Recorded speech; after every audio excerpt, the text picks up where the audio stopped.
make a phone call here quickly. 9:30 at the MJ Morning Show. And I am not going to tell you who I'm calling. I'm going to see if you can guess who I'm calling just by them picking up the phone and saying hello. You want to play along, Fester? Yeah. How about you, Roxanne? Yeah, I'm going to guess Julian. All right, here we go. You're going to guess his son? Yeah. We have to hear the hello first. All right, here we go. See if you can guess who it is by just when they say hello. Hello? Oh, yeah, I know who it is. All right, so I didn't tell them who I was calling. I just wanted to see if Fester and Roxanne can guess just by the hello. I know exactly who it is. Who is it? Dennis. It is. Hey. Hey there. You know what's so funny? Oh, my God. I had no idea it was Dennis. Yep. Dennis, I just have to tell you a little sidebar. A friend of mine, she's run into you a couple times. I was with her one time when we ran into at a particular place, and I am going to that place today after the show. Where, rehab? I'm not telling. We're not going to say. What can you say? Because Dennis knows what I'm talking about, I right? know this place. Yes. I was there a couple of days ago. Why is it a secret? Yeah, big deal. Why Is it is it a a- restaurant? No. Why is it a I don't know, secret? but if it's a secret to Roxanne, it's a secret to me. It's just What are you keeping? Uh, Dennis Phillips keeping Roxanne's secrets? Is that what we're doing? Folks, obviously, we're listening to Denis Phillips, chief meteorologist or Mr. Suspenders from ABC Action News. All right, so everyone's looking at the National Hurricane Center, the hatched blob of cone. And all right, so what's the deal on this thing? You got the GFS, you got the Euro model. What do people need to know about this? Like, it's not even a thing yet, is it? Nah, it's not. I mean, there's actually two little pieces of energy, and they're going to kind of combine by Friday. It's not like the perfect storm, by the way, which was, everybody always brings that up because they saw the movie a long time ago, and they're like, oh, there were two blobs, and it turned into a giant blob. But there was something on TikTok last year. There was some guy out there saying, there was two big things in the Atlantic, and it was going to turn into a giant storm the size of the Atlantic. So, it's just not. I mean, it's, the track with the Euro brings it really close to Florida by Sunday and Monday, but the question is, what is that it? And right now, it just looks just like some rain. I think my bigger concern might be the Carolinas. Not that it's necessarily going to be a bigger storm, but that it stalls out and dumps a ton of rain for South Carolina and North Carolina. So, you kind of said the two things. The GFS is still bringing it a little west, kind of as a ragged system. Now I will tell you, if it does go into the Gulf and has a chance to, move north in all that warm water for 2 or 3 days, there would be the chance that it could develop as it goes into the northern Gulf.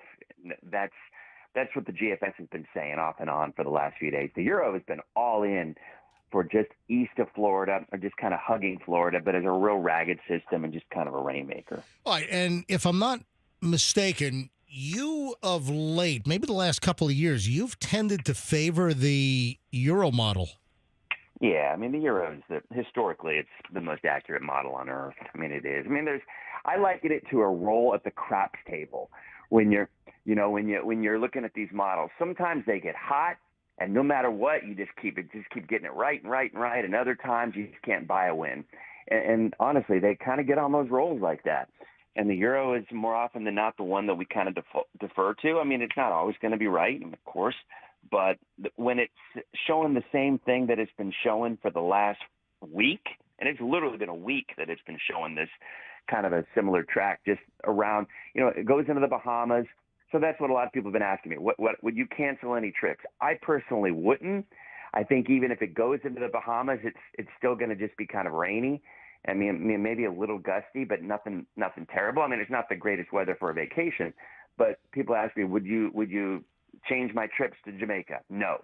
Would you change your trips is Puerto Rico or Haiti or the Dominican going to get hit? No.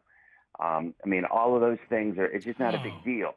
I was having a trip to Haiti soon too. Oh, no. Oh, well, this is good news. Thank you. Let me drop in on civil war in Haiti. Oh, yeah. It's beautiful this time of year, Haiti. Exactly. Some of the finest beaches in the world. It's a Category 5 riot. Oh, is wow. what I mean, there are cruise ships that go into that area. Or maybe did they not even go anymore? I don't know. I know some of the cruise ships went in there and then then they started canceling it. So I'm not really sure. I don't know if many cruises are going to Haiti I these don't know. days. The Carnival Fun Ship goes So, to Haiti Dennis, these days. you used a craps analogy. Do you play craps? No, I've played craps 4 times in my life, and I've lost every time. And in fact, I went on a cruise. I went on that little Margaritaville at Sea cruise ship out of Tampa about a month and a half ago. And, I played one time with the guys that I went with, and within 5 minutes, I lost it all. I'm done. Yeah, but how did you play, though? I mean, you know what? I think we're going to do dinner soon. We got a little group. I think we're going to do dinner soon. We ought to go back to Council Oak, and maybe I'll show you how to play craps because the Hard Rock has craps now. Yeah, I mean, I know how to play. I just don't know how to win. Well, there is the difference, I guess. Yeah, but I mean, do you do a don't pass and then you do some. I do the pass line. And then back it up. You do a pass or a don't pass, then so I play with the table. I play with the table. I don't like the folks that like bet against the table by hoping sevens come up. Yeah, that's blasphemy. I don't like that energy. Anyway, so I got a little system, and I'm up big, over the lifetime. Yeah, so I've never ever won, not a single time. So I will watch you, and but see that here what'll happen, you'll lose, and then you'll blame me, and it's probably justifiable. Yeah. So I don't. I'll just sit back where the little sportsbook kiosk things are and hang out back there. Old Denis Phillips not afraid of a friendly wager here and there. All right, I tell you what, Dennis, if you don't mind, I'm sure we'll talk to you a couple times during the week. Is that okay? Sounds good. All right, awesome. Have a great Tuesday, and we'll talk to you soon. All right, see you guys. Tell you, Bye. Old DP's a lot more excited about sports gambling in Florida than he is the craps table. Dennis Phillips, ABC Action News, and he's not terribly concerned about this system. However, let's see how it looks. He'll tell you that the Saharan dust, when it dies down, that we're about to see things heat up in the Atlantic basin as far as the systems coming off of Africa. Because the Saharan dust keeps it all dry. Well, that's what you want. Yeah. It just interrupts, development. And I wish we could have Sahara dust, June, July, August, September, October, November, just, so we don't have a hurricane season.